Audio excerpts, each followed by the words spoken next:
गुरुभ्यो नमः। ओम मातृशक्तये नमः। ओम असतो मा सद्गमय तमसो मा ज्योतिर्गमय मृत्योर्मामृतंगमय। ओम शांति शांति शांति। विवेक चूड़ामणि कक्षा 2। पहला विवेक चूड़ामणि का पहला श्लोक हमने कल विचार किया था। मंगलाचरण के रूप में सर्व वेदांत सिद्धांत गोचरम, सारे वेदांत जितना भी संपूर्ण वेदांत है उनके सिद्धांतों का जो गोचर है, ज्ञेय है, और मन वाणी आदि इंद्रियों के द्वारा जो अज्ञेय है। वेदांत के सिद्धांत का तो विषय बन जाता है, पर वाणी मन इत्यादि का विषय नहीं बनता है। विषय बनने का मतलब होता है जैसे कि हमारी आंख का विषय रूप होता है, कान का विषय शब्द होता है, त्वचा का विषय स्पर्श होता है, नासिका का विषय गंध होता है, और रसना का विषय जैसे खट्टा मीठा रस होता है। मन का विषय सुख दुख का अनुभव होता है। तो ये हमारी मन वाणी आदि का विषय नहीं है। अगोचर का मतलब मन वाणी इंद्रियों का अगोचर है, और सर्व वेदांत सिद्धांत का जो विषय बन जाता है, मतलब उसके द्वारा ज्ञेय है, जानने योग्य। गोचर का मतलब है जो वेदांत सिद्धांत के प्रकाश में जिसका पता लग जाता है। वेदांत सिद्धांत के सामने जो प्रकाशित हो जाता है, वाणी मन आदि से जो प्रकाशित नहीं हो पाता है, वेदांत सिद्धांत वेदांत जिस प्रकार से उसको प्रस्तुत करता है उस तरह तो वो प्रकट हो जाता है। दो बात कह दी, सर्व वेदांत सिद्धांत गोचरम तम अगोचरम, लेकिन मन वाणी इंद्रियों का जो अगोचर है, एक का गोचर दूसरे का अगोचर। गोचर का मतलब होता है वेदांत सिद्धांत के समक्ष जो प्रकाशित हो जाता है, विषय बन जाता है। वेदांत सिद्धांत उसको प्रकाशित कर देता है, जानने में आ जाता है, वो ज्ञेय पदार्थ बन जाता है एक प्रकार से सर्व वेदांत सिद्धांत। पर मन वाणी बुद्धि आदि का जो विषय नहीं बनता है। वेदांत क्या बताता है उसके बारे में? ये बताता है कि वो हमेशा दृष्टा बना रहता है, कभी भी दृश्य कोटि में नहीं आता है। जैसे हमारे आंखों से, इंद्रियों से, मन से हम जो चीज को भी, जिस किसी चीज को भी अनुभव करते हैं वो दृश्य होता है, पर मन वाणी इंद्रियों से जो जानने में आता है वो दृश्य होता है। मन वाणी इंद्रियों को जो मन वाणी इंद्रियों को या मन वाणी इंद्रियों के विषयों को जो जानता है वो दृष्टा होता है। मन वाणी इंद्रियों के विषयों को जो जानता है वो दृष्टा होता है।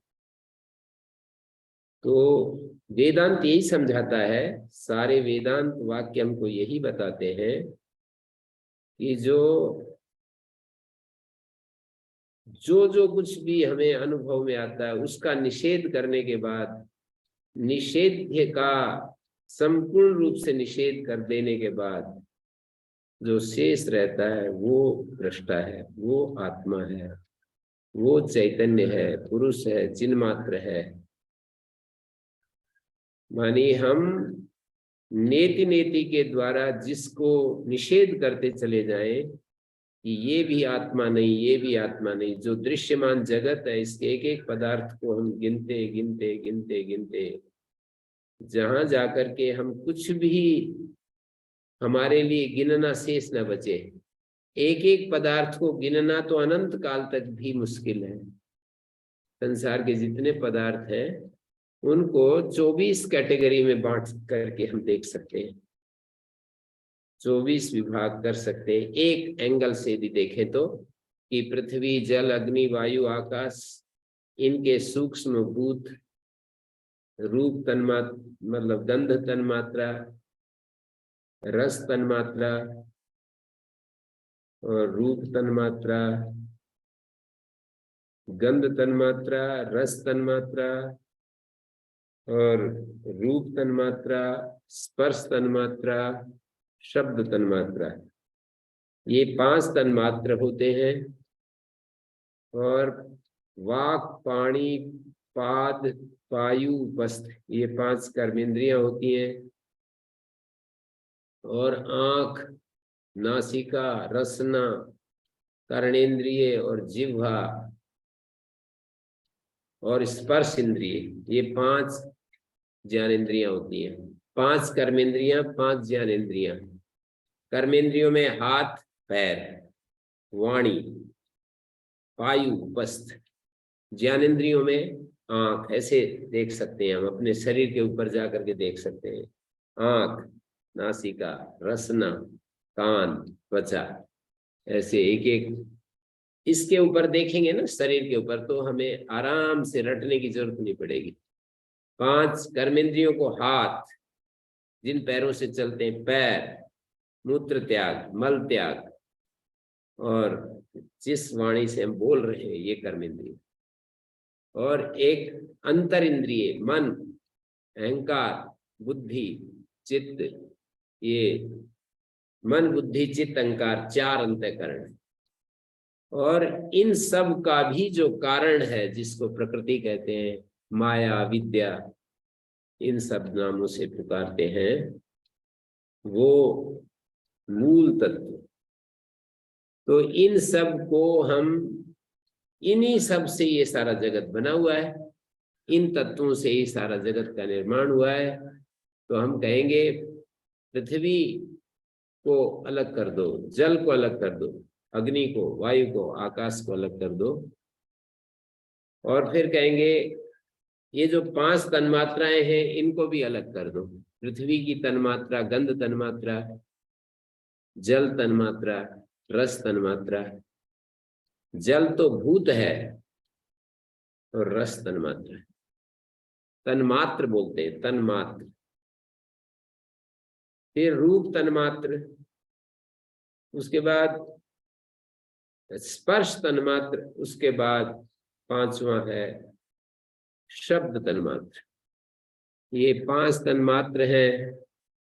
मन है, बुद्धि है, चित्त, अहंकार, मन, बुद्धि, चित्त, अहंकार, 4 अंतःकरण। 10 बाह्यकरण होते हैं, 4 अंतःकरण होते हैं। तो बाह्यकरण और अंतःकरण, इन सब को मिला करके 14 हो जाते हैं। बाह्यकरण, अंतःकरण 14 हो गए।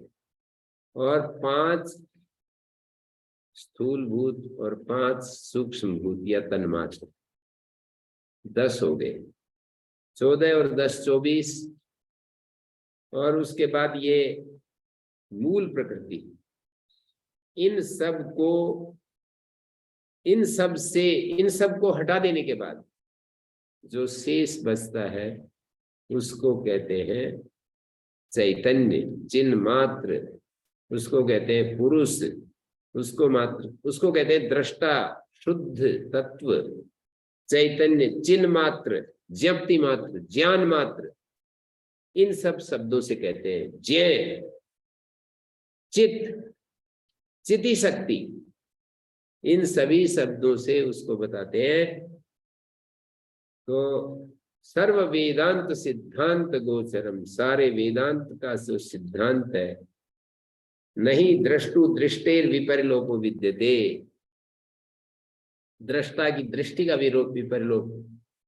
फिर वो कहते हैं कि नान्या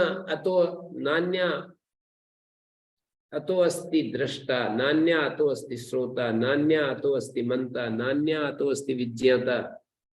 उसके अलावा कोई दृष्टा, श्रोता, मंता, विज्ञाता, घ्राता आदि नहीं है। वही एक इन नामों से पुकारा जाता है।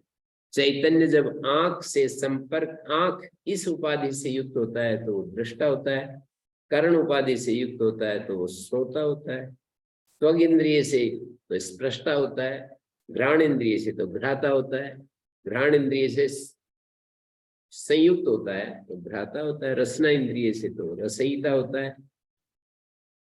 ऐसे ही वो कर्ता होता है, अलग अलग स्थितियों में उसको कर्ता भोक्ता इन अलग अलग उपाधियों से युक्त होने पर, बुद्धि उपाधि से युक्त होता है तो कर्ता होता है, और अहंकार उपाधि से युक्त होता है तो एक प्रकार से कर्ता ही होता है। अहंकर्ता, अहंकार करने वाला, मैं इस काम को कर रहा हूं।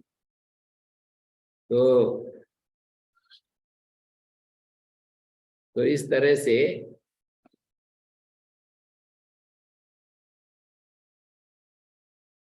तो ऐसे समझिए, सर्व वेदांत सिद्धांत गोचरम तम अगोचरम। सारे वेदांत सिद्धांत का जो गोचर है, जे है, सारे वेदांत सिद्धांत के द्वारा जिसको हम जानते हैं, तम अगोचरम, उसको अगोचर कहा। मानी वाणी और मन आदि का जो विषय नहीं बनता है। गोविंदम परमानंदम सद्गुरुम प्रणतोस्मि हम। ऐसे उस गोविंद, जो इनके गुरु का नाम है, शंकराचार्य जी के गुरु का नाम गोविंद परमानंदम, सद्गुरु गोविंद आत्मस्वरूप परमानंद, जो मेरे आत्मस्वरूप हैं। शंकराचार्य जी कह रहे हैं आत्मस्वरूप सद्गुरुदेव, उनको प्रणाम करता हूं।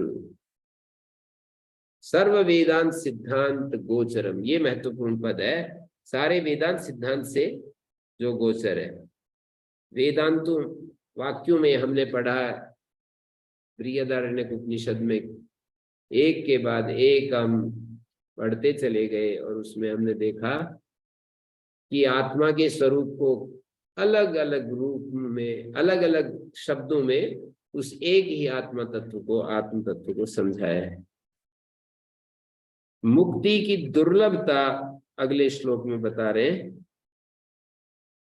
जंतु नाम नर जन्म दुर्लभम अतः पुंस्त्वम ततो विप्रता तस्माद् वैदिक धर्म मार्ग परता विद्वत्वमस्मात् परम आत्मनात्म विवेक विवेचनम स्वनुभवो ब्रह्मात्मना संस्थिति मुक्तिर्नो शतकोटि जन्म सुकृतै पुण्यैर्विना लभ्यते। जंतु नाम नरजन्म दुर्लभम, जंतु मनुष्यों में नरजन्म दुर्लभ है।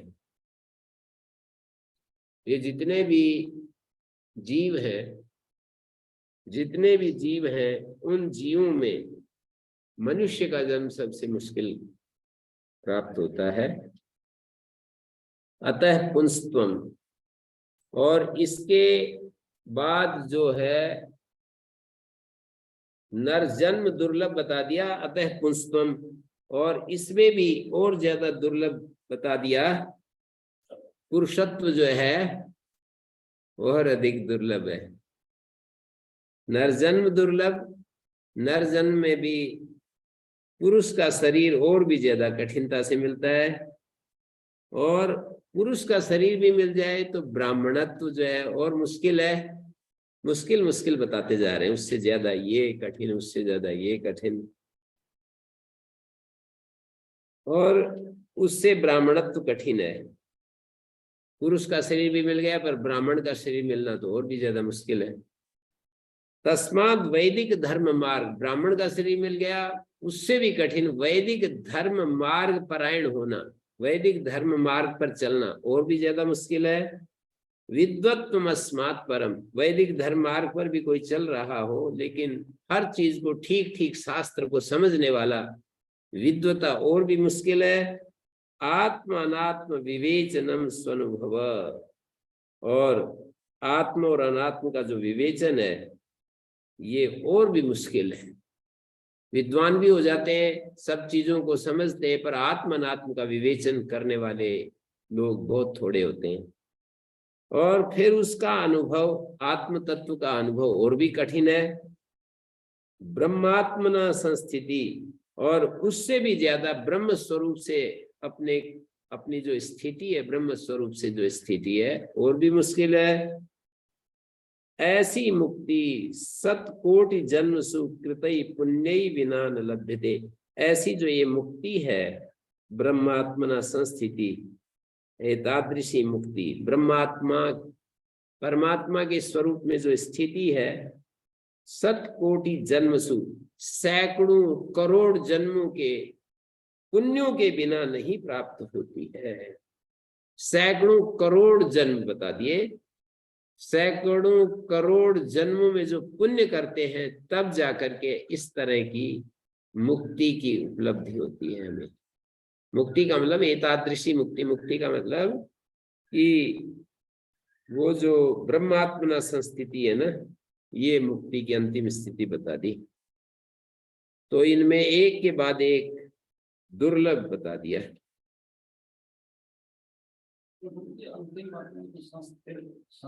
संस्थिति मुक्तिर नो, नो माने नहीं,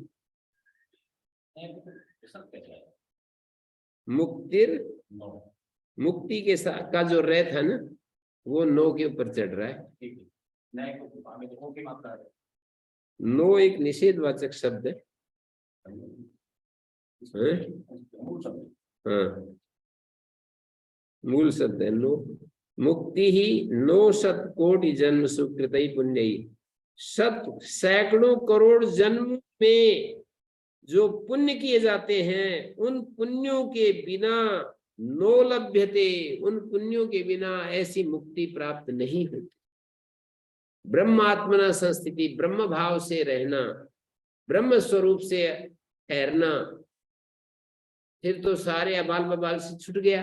यदि ब्रह्म स्वरूप से व्यक्ति ठहर रहा है, ब्रह्म स्वरूप से ठहर रहा है, तो सारी निंदा स्तुति विकार सब से मुक्त हो गया। फिर तो स्वाधीन हो गया। फिर तो कहीं पराधीनता का नाम लेश मात्र भी नहीं बचा। तो ऐसी मुक्ति जो है रुचि नहीं होगी। एक मुझे पता है, एक दिन कोई सज्जन आए थे, वो बहुत ही यश मतलब पुण्य कर्म करना चाहते हैं, यश के इच्छुक हैं, मतलब लोगों को सहयोग भी करते हैं, संस्थाओं में जाते हैं तो दान भी देते हैं। लेकिन सत्संग में 1 घंटा उनके लिए इतना मुश्किल हो गया था। मैं पता चलता है ना यहाँ पर बैठे हुए लोगों को कि वो कैसे काट रहे हैं समय का एक एक क्षण। बीच में नींद भी आ गई बीच में, पर 1 घंटा मुश्किल हो गया है? और कोई ऐसे होते हैं कि घंटे के घंटे शास्त्र में रमे रहते हैं, उनको समय का पता नहीं रहता। लेकिन इससे अगला बिल्कुल आत्मात्म विवेचन में यदि उनको लगाया जाए तो बड़ा मुश्किल पड़ जाएगा। और उससे भी मुश्किल अपने उस आत्म तत्व के अनुभव में बना रहना, ये और भी ज्यादा। ब्रह्मात्मना संस्थिति, ब्रह्म रूप से ठहराव हो जाना, ये तो सबसे ज्यादा मुश्किल काम है। अहोरात्र दिन रात ब्रह्मात्मा से ब्रह्म स्वरूप से स्थिति होना है तो और भी मुश्किल है।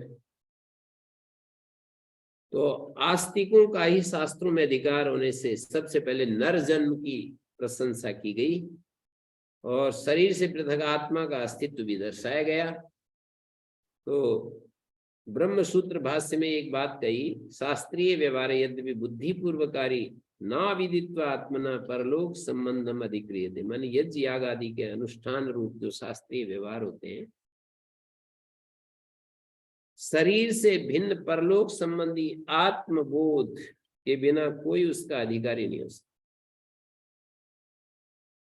कोई उसका अधिकारी नहीं हो सकता। यज्ञ आदि के अनुष्ठान रूप शास्त्रीय व्यवहार में शरीर से भिन्न परलोक संबंधी जो आत्मबोध है उसके बिना कोई भी उसका अधिकारी नहीं हो सकता। किसका अधिकारी?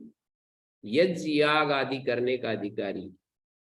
यज्ञ याग करने के लिए शरीर से अलग अपने आत्म तत्व का बोध होना चाहिए कि मैं शरीर से अलग आत्मा हूं जो मरने के बाद भी बना रहूंगा, और आज जो मैं अच्छे काम कर रहा हूं उसका फल भोगूंगा।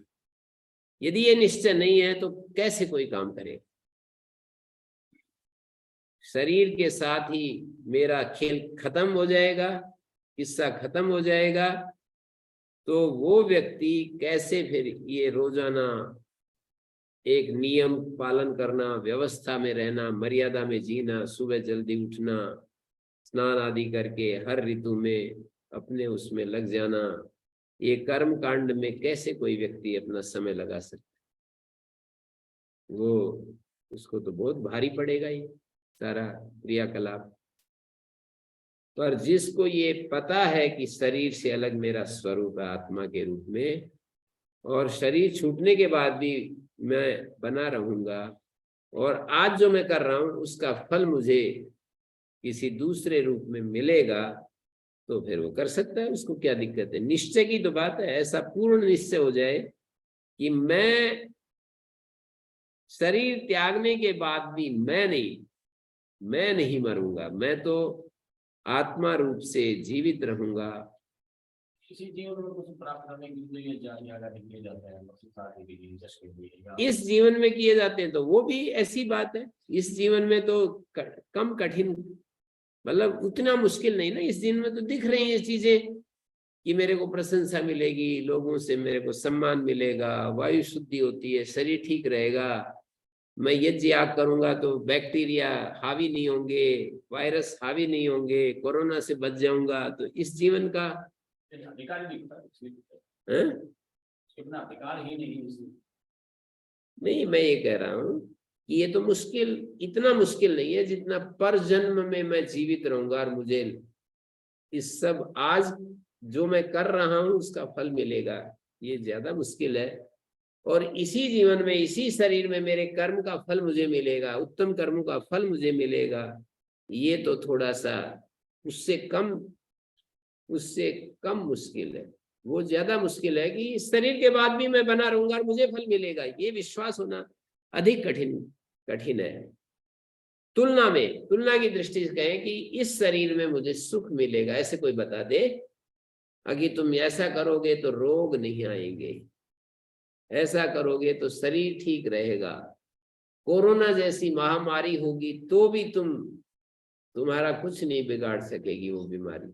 यदि रोज हम हवन यज्ञ आदि करते रहे घर में तो फिर कोरोना का प्रभाव नहीं हो सकता। ऐसे कोई समझाएगा तो फिर हमारे को आराम से समझ में आ जाएगी। ये समझाए कि शरीर आप करते रहो, लगे रहो, अगले जन्म में आपको फल मिलेगा। तो और ये कहें कि भाई करते रहो, आप शरीर ठीक रहेगा, बैक्टीरिया वायरस तुम्हारे ऊपर हावी नहीं होंगे और मन प्रसन्न रहेगा, ये सारी बातें कोई कहेगा तो फिर तो विश्वास कर ही सकता है वो आदमी। इस पर भी विश्वास नहीं होता है तो फिर और नीची स्थिति कहलाएगी।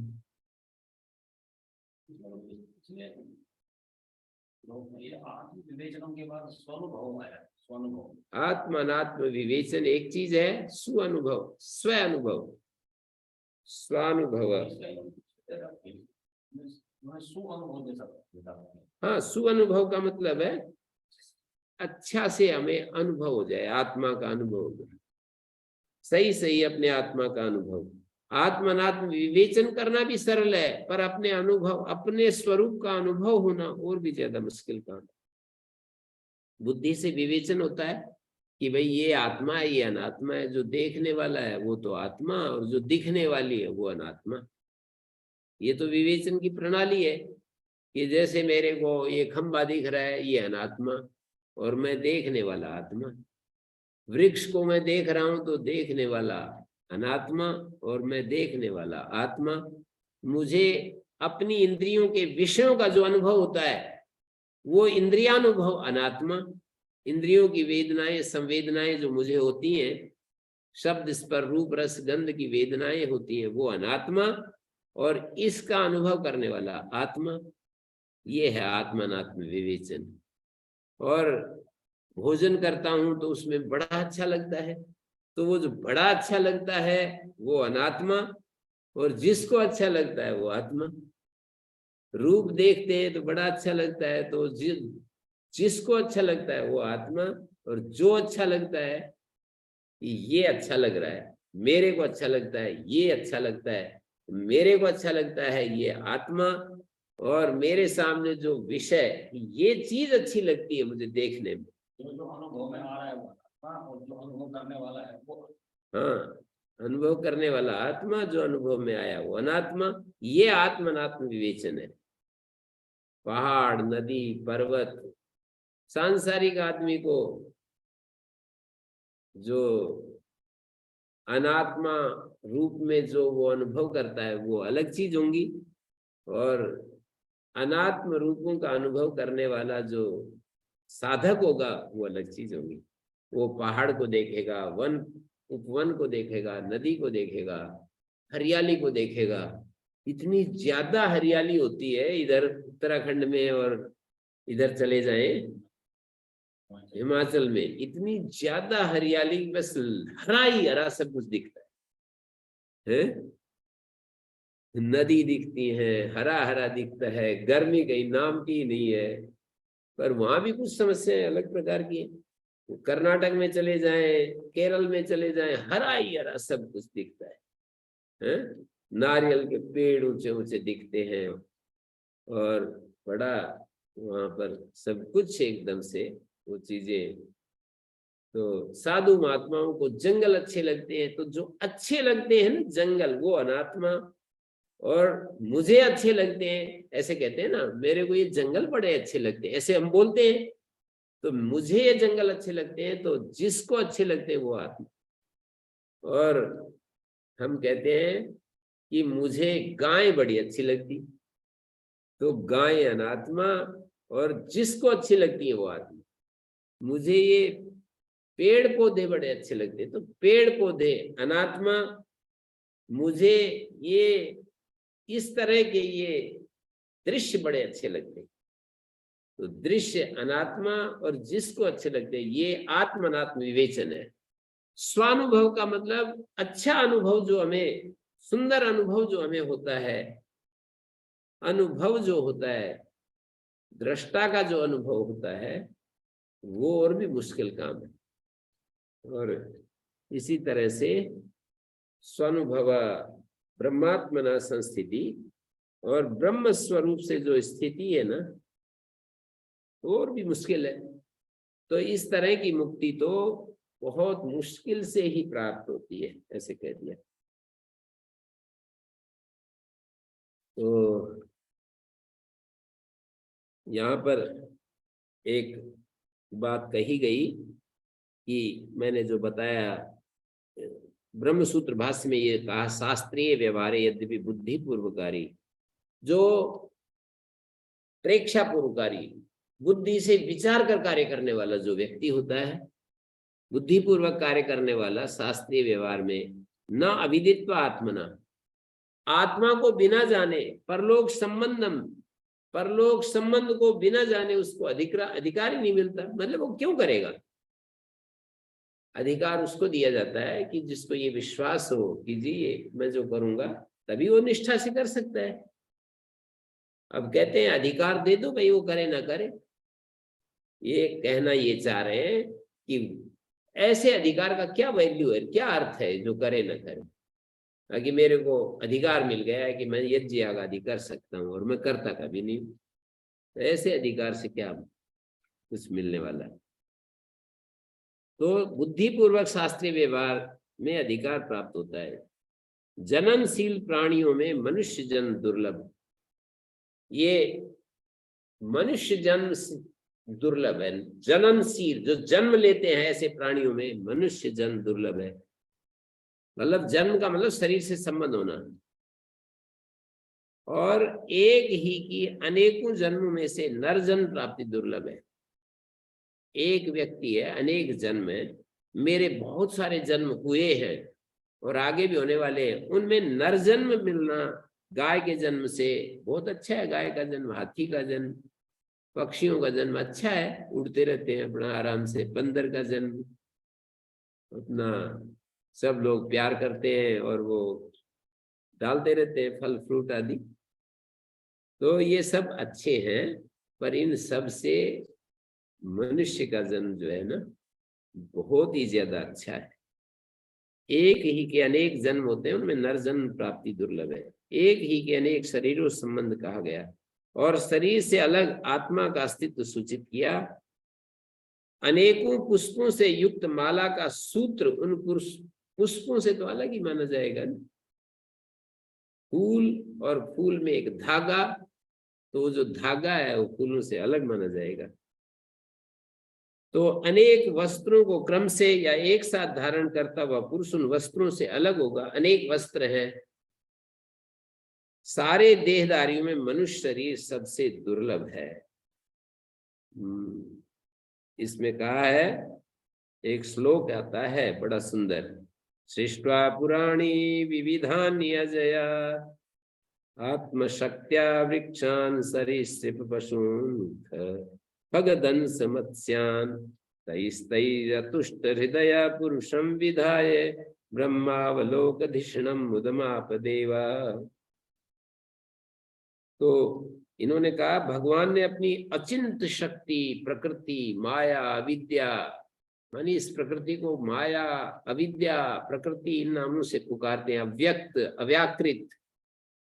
तो सृष्ट्वा पुराणी विविधानि अजया, अजया का मतलब अजा के द्वारा, माया के द्वारा भगवान ने अपनी अचिंत शक्ति से, आत्मशक्त्या का मतलब अपनी जो अचिंत शक्ति है उस शक्ति से विविध पुर, अलग अलग शरीरों की रचना करके, कौन कौन से, वृक्षान, सरीसृप पशून, रेंगने वाले जंतु, पशु पक्षी, खग दंस मत्स्यान, ये मच्छर, दंस, डांस, अनेकों प्रकार के शरीर बनाए। तईस तई अतुष्ट हृदया पुरुषम विदा, पर संतोष नहीं हुआ, ये पूरी सही चीज बनी नहीं है। अभी बनाए सारे शरीर, वो भी कितने मतलब सुंदर सुंदर हैं, मयूर जैसी शरीर बनाए, पर संतोष नहीं हुआ।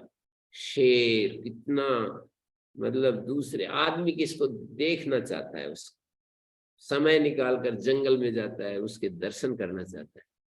और गायें, गायों के शरीर पास में जाके खड़े होकर के देखो कितना प्रेम करती हैं, कितना ऐसे चाटती हैं, कितना बढ़िया है सारा सिस्टम।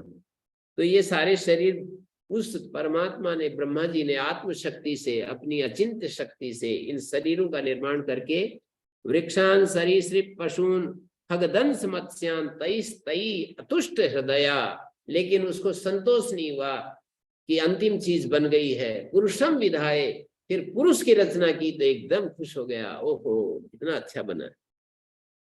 ऐतरेय उपनिषद में भी कहा कि सारे शरीर बनाए पर उसमें जो है वो तसल्ली नहीं हुई, फिर मनुष्य का शरीर बना तब जाकर के उसको तसल्ली होगी, वाह कितना अच्छा बन गया है। ब्रह्मावलोक धिषणम मुदमाप देवा, तब उन्होंने मनुष्य शरीर की रचना की ऐसी बुद्धि से, ब्रह्मावलोक धिषणम, जो ब्रह्म का साक्षात कर सकती है, ऐसी ऐसी बुद्धि से युक्त है ये तो, कि संसार के सुखों को भी अच्छे से पहचान सकता है ये, और इतने ज्यादा नहीं पहचान सकते। और सबसे जरूरी जो, सबसे कठिन जो काम है, ब्रह्मावलोक धिषणम, जो ब्रह्म का साक्षात्कार कर सकता है, उसकी रचना करके मुदमाप देवा, उस देव परमात्मा ने प्रसन्नता महसूस की, वाह ब्रह्मावलोक धिषणम, ब्रह्म का अवलोकन करने में कुशल बुद्धि वाला, ब्रह्म का साक्षात्कार करने में कुशल बुद्धि वाले इस मनुष्य की रचना करके एकदम तृप्त हो गया परमात्मा। और कठोपनिषद में कहा, यथा आदर्शे तथा आत्मनि यथा स्वप्ने तथा पितृलोके यथा अप्सु परीव ददृशे तथा गंधर्व लोके छाया तपयोरिव ब्रह्म लोके, ऐसा कठोपनिषद में कहा जैसे दर्पण में प्रतिबिंबित अपने मुख को मनुष्य स्पष्ट देखता है, यथा आदर्शे, आदर्श कहते हैं दर्पण में अपना चेहरा देखता है तो साफ साफ दिखता है, वैसे ही निर्मल बुद्धि में आत्मनि, और दर्पण में चेहरा दिखता है, अपनी निर्मल आत्मा में, निर्मल बुद्धि में आत्मा का स्पष्ट दर्शन होता है। जैसे स्वप्न में मानी जागृत वासना से उत्पन्न दृश्य को क्या देखता है, स्वप्ने यथा स्वप्ने अस्पष्ट अस्पष्ट देखता है, तथा पितृलोके, वैसे ही पितृलोक में आत्मदर्शन होता है, वो भी अस्पष्ट ही होता है। मानी आदर्श में स्पष्ट होता है, अपनी आत्मा में, शुद्ध आत्मा में जो अपना दर्शन होता है स्पष्ट होता है, और स्वप्न अवस्था में जागृत संस्कार के अनुसार स्वप्न अवस्था में जो दर्शन होता है स्पष्ट होता है। पितृलोक में भी ऐसे ही अपना जो दर्शन होता है वो स्पष्ट होता है, पितृलोक में भी। तो यथा अपसु परिव ददृशे, और जैसे जल में मुख का स्पष्ट दर्शन नहीं होता है, अपसु अपसु परिव ददृशे, जैसे मुख का स्पष्ट दर्शन होता है, इसी प्रकार गंधर्व लोक में स्पष्ट आत्मदर्शन होता है। तथा गंधर्व लोके, यथा यथा करके, तथा तथा करके श्लोक, यथा अपसु परिव ददृशे, अपसु परिददृशे, जल में जो दिखाई तो देता है पर उतना बढ़िया नहीं दिखाई देता। तथा गंधर्व लोके छाया तपयोरिव ब्रह्म लोके, जैसे धूप और छाया बिल्कुल अलग अलग दिखाई देती है, ऐसे ब्रह्म लोक में आत्मनात्म का एकदम स्पष्ट दर्शन होता है, अत्यंत स्पष्ट रूप से दर्शन होता है। ब्रह्मलोक में छाया प्रकाश की तरह कि भाई ये आत्मा है या अनात्मा है। मनुष्य लोक में ही आत्मदर्शन का प्रयत्न करना चाहिए, क्योंकि ये तो प्राप्त है, और ब्रह्मलोक तो दुष्प्राप्य है। ब्रह्मलोक में भी आत्मदर्शन स्पष्ट होता है, लेकिन वो तो इतना मुश्किल काम है, बाद में होगा। इस मनुष्य जीवन में तो हमें इसी समय हमें मिल सकता है ये दर्शन। तो इसलिए निर्मल बुद्धि अंतःकरण में आत्मा का दर्शन होता है। आत्मनि कहा ना, यथादर्शे तथा आत्मनि, निर्मल बुद्धि अंतःकरण में। तो निर्मल बुद्धि केवल मनुष्य शरीर में ही संभव है। राग द्वेष से मुक्त हुए बिना निर्मल बुद्धि का कोई कल्पना नहीं। तो सारी योनियों में राग द्वेष तो रहता है। जैसे उनको शरीर, पेट भरने का तो राग होता ही है, अपने शरीर को बचाव करने का राग तो होता ही है। मनुष्य एक ऐसा है, सारे राग समाप्त कर करना जो चाहता है, जो नहीं करना चाहता है उसकी बात नहीं है।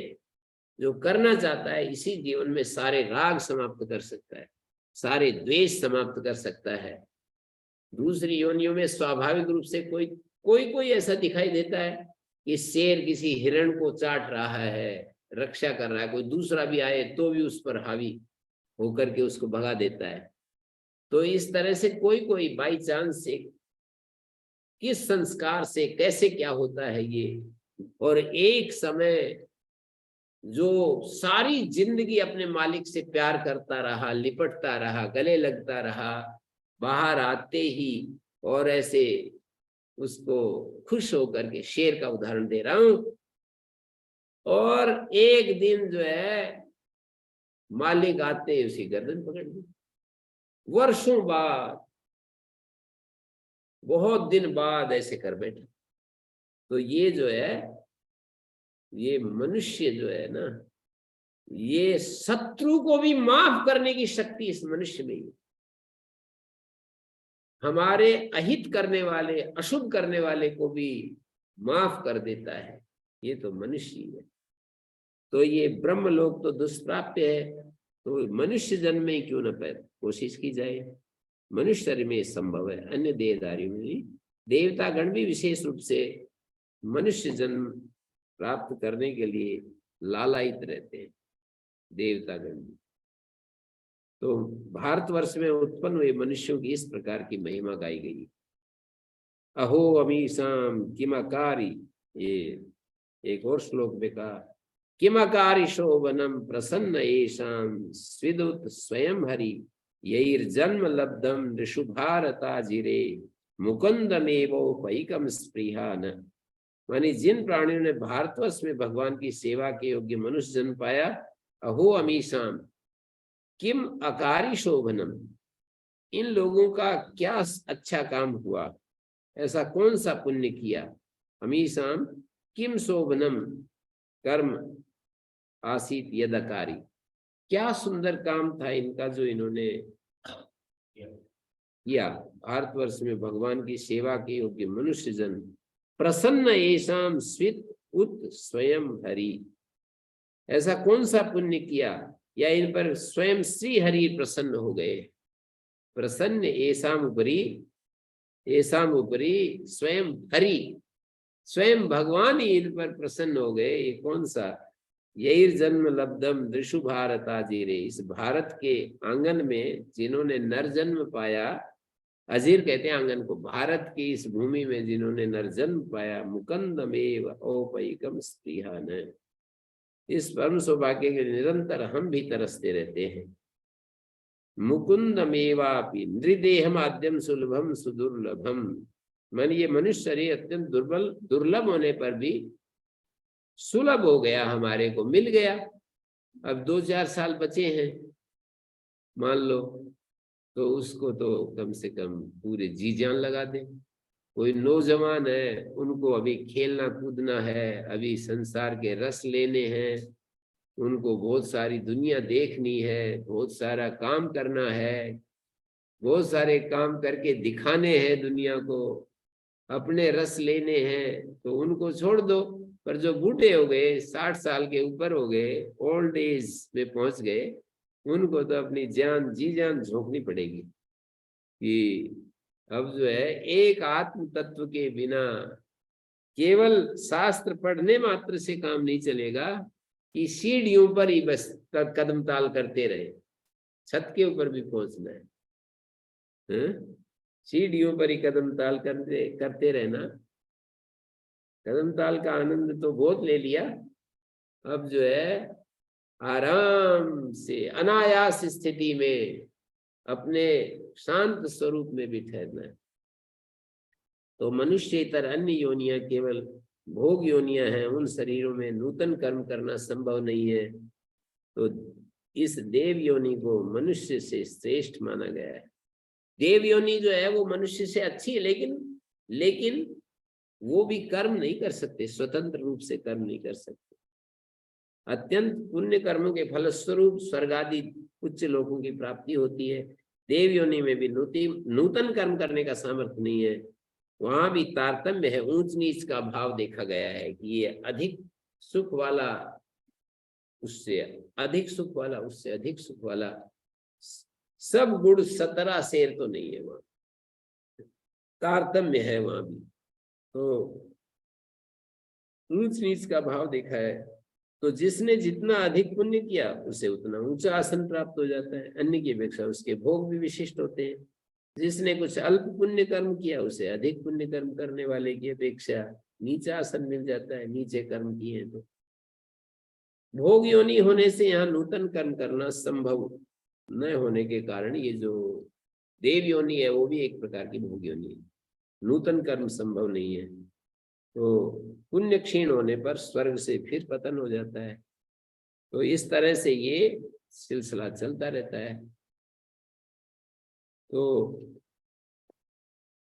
तब तक वो उसी स्थान में रहेगा, उस स्थान से उच्च स्थान को प्राप्त नहीं कर सकता। विकास का क्रम अवरुद्ध हो जाता है।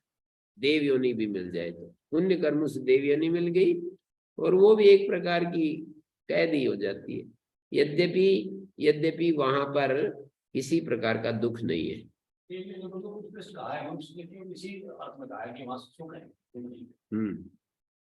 उन्नति का अवसर तो वहां भी नहीं है, मनुष्य योनि में ही है उन्नति का अवसर।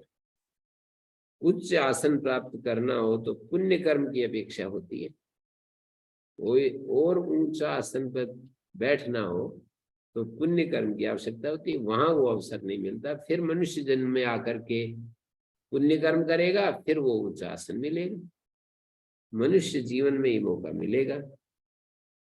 मजदूरी करनी है, खूब मजदूरी करो। हाँ, तो मनुष्य शरीर के बिना पुण्य कर्मों का अनुष्ठान और ज्ञान होना संभव नहीं। तो देवता गण भी इस शरीर की कामना करते हैं। पुरुष जब अपने पुण्य कर्मों के फलस्वरूप क्या होता है, स्वर्ग जाता है तो उसका वहां खूब आदर सत्कार होता है, पूरा आनंद लेता है। स्वर्ग में अलग अलग चीजें उसको मिलती हैं, कल्प वृक्ष मिलते हैं, कामधेनु, इंद्र का अति विशिष्ट सभा मिलती है, अप्सराएं मिलती हैं, सब कुछ सुखदायक है। कल्प वृक्ष के नीचे जाकर कामना की जाती है और पूर्ण हो जाती है, ये ऐसा है वहां पर। कामधेनु जब भी मतलब इच्छा की और उसकी वो इच्छा पूरी हो जाती है। किंतु अब क्या होगा, कल्प वृक्ष के नीचे बैठकर कोई ये कामना करे कि मुझे अश्वमेध यज्ञ या राजसूय यज्ञ का पुण्य मिल जाए, हैं? मुझे 100 ब्राह्मणों को भोजन कराने का, धर्मशाला बनाने का, गरीबों को कंबल बांटने का, ऐसा यदि कोई करे, हाँ, गायत्री पुरस्रण करने का फल मिल जाए, ये सब उसको नहीं मिलेगा। गायत्री पुरस्रण करने का फल मिल जाए, ये सब सुख ले लो अपना, पर उससे आगे कुछ और मेरे को मिल जाए, ये नहीं मिलेगा। उन पुण्य कर्मों को किए बिना उनका फल मिलना असंभव। वो पुण्य कर्म करेंगे तब वो फल मिलेंगे। गायत्री पुरस्रण करो, गायत्री पुरस्रण का फल मिल जाएगा। और इसी तरह से वो जो स्वर्ग पाने के लिए अश्वमेध यज्ञ आदि करो, राजसूय यज्ञ करो, मिल जाएगा। तो पुण्य कर्म मनुष्य शरीर से ही संभव है। कल्प वृक्ष भी पुण्य कर्म की समाप्ति पर्यंत ही भोग प्रदान करता है। जब पुण्य कर्म समाप्त हो जाते हैं, मर्तलोक में गिरना पड़ता है। क्षीणे पुण्य मर्तलोकम विशंति, गीता में भी कहा है। दुख की आत्यंतिक निवृत्ति जो है हो जाने से, मतलब दुख की आत्यंतिक निवृत्ति स्वर्ग जाने से भी नहीं होती। दुख की अत्यंत निवृत्ति मतलब सदा काल के लिए जो निवृत्ति है वो नहीं हो पाती। मोक्ष में केवल मोक्ष ही है उसका तो उपाय। दुख की पूर्ण रूप से निवृत्ति केवल ज्ञान से होती है, और वो ज्ञान मनुष्य देह में मिलता है। दुख की निवृत्ति केवल ज्ञान से होती है, और वो ज्ञान मनुष्य देह में सबसे अधिक सुलभ है। मनुष्य देह में ही ज्ञान सबसे अधिक सुलभ है। तो समस्त प्राणधारियों में मनुष्य शरीर का दुर्लभ कहा यहाँ पर श्लोक में आचार्य ने कि जंतु नाम नर जन्म दुर्लभम। सारे शरीरों में मनुष्य का जन्म है वो दुर्लभ है। अतः पुंस्तम, और इसके बाद जो है नरजन्म से पुरुषत्व दुर्लभ है। पुरुषत्व का मतलब माताओं की अलग स्थिति होती है, उनको कितना कष्ट, कितना, वो भी चाहे तो ब्रह्म को प्राप्त कर ही लेती हैं, पर सामाजिक जो परिस्थितियां हैं उनके लिए काफी बंधनकारी है। जिनमें तेज वैराग्य है और तेज भक्ति है वो तो पहुंच ही जाती है, लेकिन तुलना की जा रही है साधनों की उपलब्धि की। सर जो है पुरुष के मुकाबले में कम है। हाँ, पुरुष के मुकाबले में अवसर कम है। लड़का तो कभी भी इच्छा हुई अपने घर छोड़ के भाग जाता है, तो उसको तो 100 बात सोचनी पड़ेगी। चली तो वो भी जाती है, मतलब गुरु की खोज में निकल पड़ती है, कोई कोई बिल्कुल एकदम से निर्भय होकर के विचरती है। पर कंपैरेटिव स्टडी में तो यही आएगा कि भाई मनुष्य शरीर से स्त्री शरीर में ज्यादा वो है, बंधन है। तो इसलिए कह दिया कि ये जो है ना, ये पुरुष शरीर जो है अधिक मुश्किल है। और आगे का पुरुषत्व में भी ब्राह्मणत्व ज्यादा कठिन है। ब्राह्मणत्व प्राप्त होना ये और कठिन है।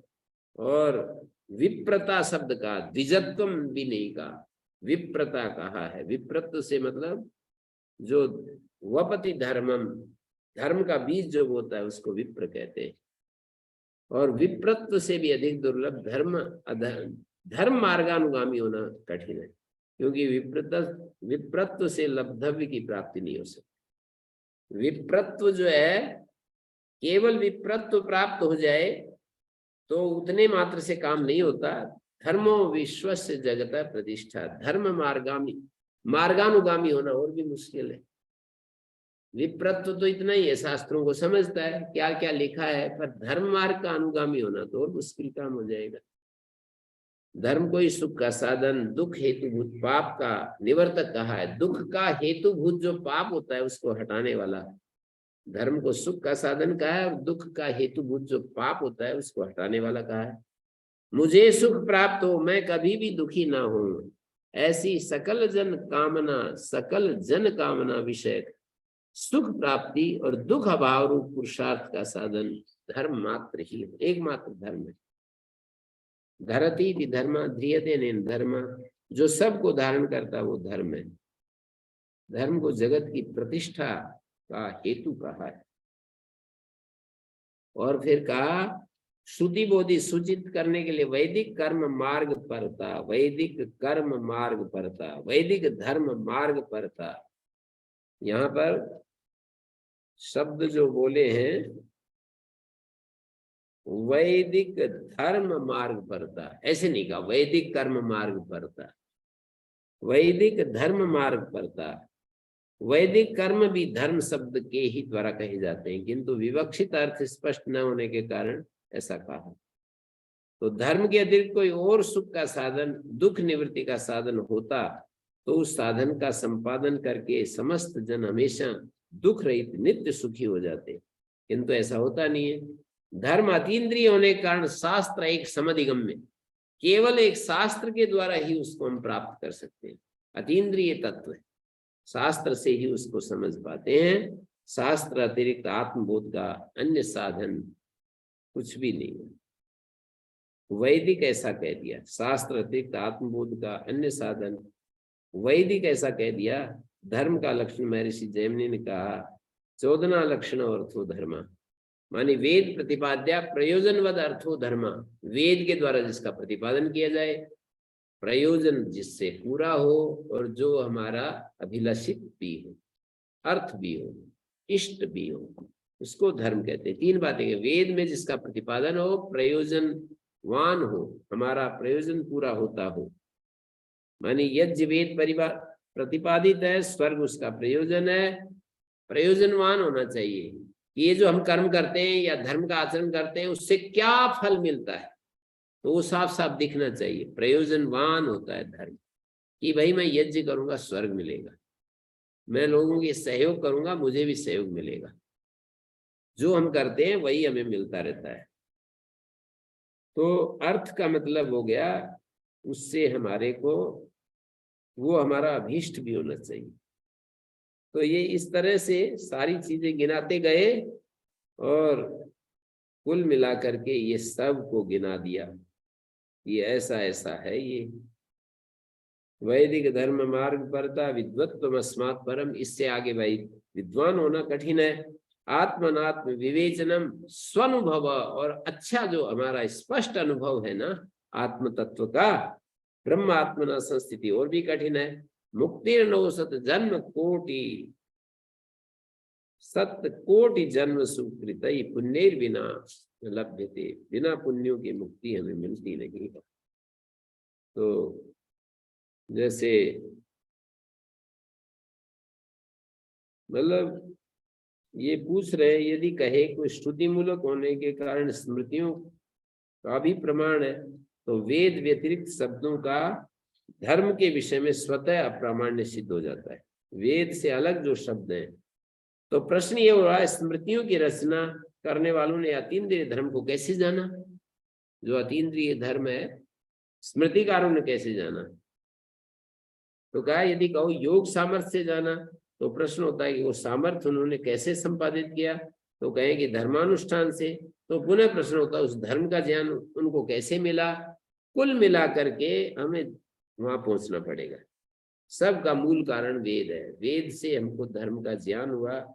यो ब्रह्मांडम विदधात पूर्वम यो वै वेदाश्च प्रणोति तस्मै, जो पहले ब्रह्मा जी को पैदा करता है और वेदों का उसके अंदर संचार करता है। सृष्टि के आरंभ में ब्रह्मा को उत्पन्न करता है, वेदों को प्रवृत्त करता है, ऐसे हिरण्यगर्भ को ईश्वरानुगृहीत वेद मूलक ही धर्म का ज्ञान हुआ।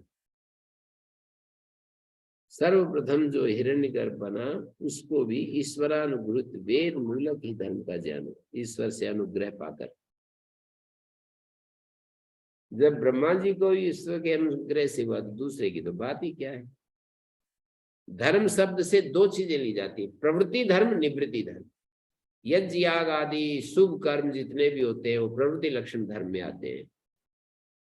किसी का सहयोग करना, धर्म क्षेत्र चलाना, कंबल बांटना, मकान बना बना करके देना, सब जो है ये प्रवृत्ति लक्षण धर्म में आते हैं। और अपने मन को सब चीजों से हटा लेना, सारे झगड़ों से मिटा देना, सबको अभयदान प्रदान करना, मेरा इस संसार में कोई शत्रु नहीं है, ऐसी मन की स्थिति बना लेना, ये निवृत्ति लक्षण धर्म है। तो वेदोक्त धर्म इस तरह दो तरह का है, एक प्रवृत्ति लक्षणात्मक और निवृत्ति लक्षणात्मक। धर्म ही नित्य सुख प्राप्ति में एकमात्र साधन है, अन्य किसी की भी अपेक्षा नहीं। तो ऐसा करने वाले जो कर्म मीमांसक हैं उनको आचार्य कहते हैं सकाम कर्मों से नहीं, अभी तो प्रवृत्ति धर्म रूप निष्काम कर्म से चित्त शुद्ध होगा। प्रवृत्ति धर्म जो है उसको कामना के साथ यदि पूरा करेंगे तो वो चीजें मिलती जाएंगी, चित्त तो शुद्ध नहीं होगा, राग तो खत्म नहीं होगा, राग तो और बढ़ेगा। तो प्रवृत्ति लक्षण धर्म को भी निष्काम भाव से करते जाएंगे गीता के शैली में, तो फिर चित्त शुद्ध होता जाएगा। संतान का पालन पोषण और जो भी कुछ करें तो उसको हम निवृत्ति के रूप में यदि करेंगे तो वो हमारे लिए वो हो जाएगा। उससे चित्त शुद्ध होगा, उससे वैराग्य आएगा, संसार के विषय हमें फीके लगेंगे, अंदर ही रस, बड़ा रस हमें महसूस होगा, अंदर का रस जो है बड़ा रस महसूस होगा। निवृत्ति धर्म रूप संन्यास आश्रम का आश्रय लेकर वेदांत का विचार करते करते ब्रह्म साक्षात्कार होने पर परम पुरुषार्थ की प्राप्ति होगी। तो प्रवृत्ति निवृत्ति रूप दोनों धर्मों को साक्षात निरतिशय सुख साधन,